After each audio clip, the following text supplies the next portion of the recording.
Unlock your potential today at skillbakery.com. We'll be improving our shopping cart using derived atoms to calculate the total number of items in the cart, compute the cart total price, and improve the performance with a derived atom.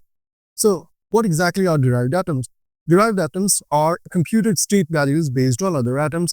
Instead of manually calculating totals inside components, we use Jotai to manage it efficiently. So, the first thing that we need to do is, in our cart atom.js file, we'll be creating two derived atoms. First is the cart item count atom, which is a derived atom for total item count. And then we'll be creating another derived atom, and this one will be derived atom for total price. Let's save this and head over to cart.js. Over here, we'll be including these two derived atoms.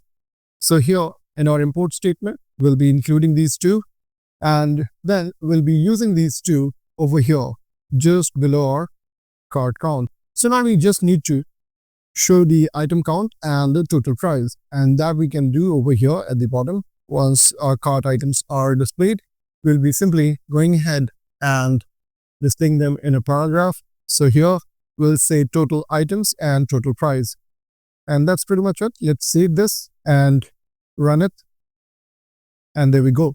So initially our cart is empty, total item is 0 and total price is 0.00.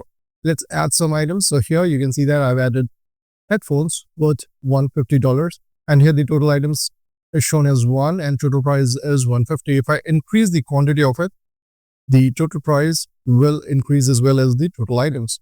Then I can add new products as well, and the cart total will be shown over here, and the total price also gets updated. So we used derived atoms for cart item count atom and cart total atom, and we display the total items and price in the cart.